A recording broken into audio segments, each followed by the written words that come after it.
आप देख रहे हैं सहारा टुडे। हर पल खबरों से अपडेट रहने के लिए हमारे चैनल को अभी सब्सक्राइब करें, लाइक करें, फीडबैक जरूर दें और बेल आइकन जरूर दबा दें। को लेकर पूरे देश में चिंता की लहर है, हर तरफ जो है इसकी आवाज़ भी उठ रही है। उसी में वैश्य महासंगठन जो है ये काफ़ी दिन से कुछ अपनी मांगों को लेकर केंद्र सरकार में सभी को दिया है, सारे सांसदों को दिया है, अपनी बात रखी है कि आखिर क्यों नहीं ऐसा कड़ा कानून बनाया जाता है जिससे जो है लोगों को नसीहत लें और आइंदा कोई ऐसी घटना ना हो। क्योंकि जिस तरह से महिलाओं के साथ में हो रहा है, जिस तरह बहन बेटियों के साथ में हो रहा है, ये बहुत बड़ा निंदनीय है और इसको देख के पूरा देश शर्मिंदा है। लेकिन ना तो कोई राजनीतिक दल बोलते हैं, ना कुछ बोलते, लेकिन वैश्य महासंगठन बराबर जो है इसके लिए आवाज़ उठाता रहा। आज भी आवाज़ उठाई है कि जो उनके 17 सूत्री मांगे हैं उसको लेकर वो एक कार्यक्रम भी करेंगे और सरकार से मांग की कि जो इस तरह के लोग हैं उनके खिलाफ तत्काल कार्रवाई करके उनको सजाए मौत या फांसी दे दी जाए। उसके बाद उस कोरोना पीरियड में वैश्य महासंगठन लगातार गरीबों में खाना वितरण में, कोई सरकारी कर्मचारी है, कोई आप लोग पत्रकार हैं, हम लोग कोई ना कोई अलग अलग कुछ ना कुछ किसी ना किसी प्रोफेशन में जुड़े हुए हैं। लेकिन उससे पहले हम सब यहाँ पे जितने भी लोग हैं वो या तो एक बेटा है या फिर एक भाई है या एक पति है या एक पिता है एक बेटी के, और हम सब भारतीय हैं। डॉक्टर रेड्डी का जो लोमहर्षक कांड हुआ था, जो बहुत ही दर्दनाक, उनका बलात्कार और बलात्कार के बाद उनकी जो हत्या हुई थी, उसने पूरे देश को झिझोर दिया था। देश पहले से ही निर्भया कांड में उलझा हुआ था। निर्भया कांड में बहुत ज़्यादा सबको एक ऊब सी हो गई थी कि किस तरह से उन अपराधियों ने, उन दरिंदों ने हमारी बेटी को मार डाला, उसके बलात्कार किया उसके साथ। मैं बलात्कार शब्द कम इस्तेमाल करना चाहता हूँ, जो भी उसके साथ गलत किया सब किया। और उसके बाद 10 साल तक जैसे कोई फुटबॉल खेलता है या खो खो खेलता है, फुटबॉल की तरह बॉल इधर से उधर, उधर से उधर, और 3 साल उन्होंने निकाल दिए केवल और केवल डेथ वारंट को मर्सी पटिशन में बदलने के लिए कि उनको माफ़ी दे दी जाए, ये कर दिया जाए, वो कर दिया जाए। और जबकि सबको मालूम था कि इनकी फांसी होनी है, लेकिन उन्होंने 3 साल तो विशेष रूप से अपनी फांसी को टाला।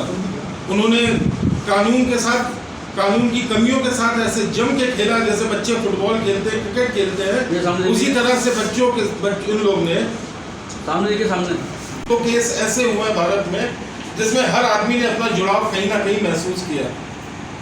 आप सब भी हैं, आप सबके भी परिवार हैं, आप सबके भी घरों में ज़्यादा चाहिए, क्योंकि आप भी एक संगठन है। हम जैसे बाकी संगठनों का सहयोग मांग रहे हैं और उनका आश्वासन भी हमें मिला है। तो आप एक बहुत मजबूत स्तंभ है इस लोकतंत्र के, और इस विषय में आप सबसे ज़्यादा मदद कर सकते हैं। कारण हम यहाँ आंदोलन कर सकते हैं, मगर आप हमारी आवाज़ दिल्ली में बैठे हुए उन जो बहरे कान हैं उन तक पहुँचा सकते हैं।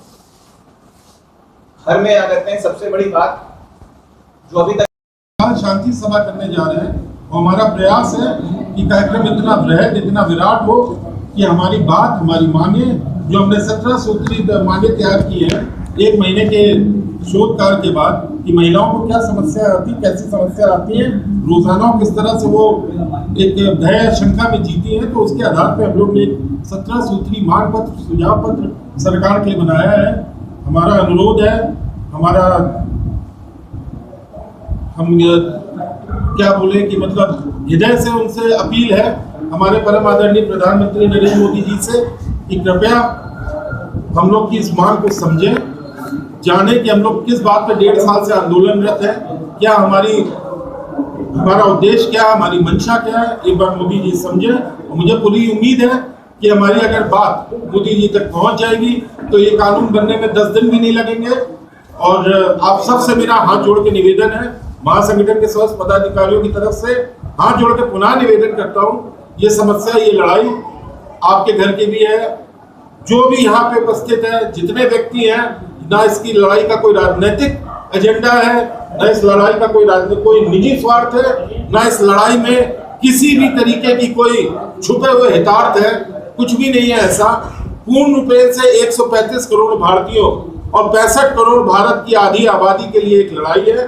उनके लिए एक कवच बनाना चाहते हैं हम लोग, और ये आज हम लोग इसका भी अनवेलिंग कर रहे हैं। जो हम लोग का लोगो रहेगा इस कार्यक्रम में, इस अभियान के लिए हम लोग ने आज से वो किया, जो हम लोग 9 तारीख को इसको अनवेल करेंगे।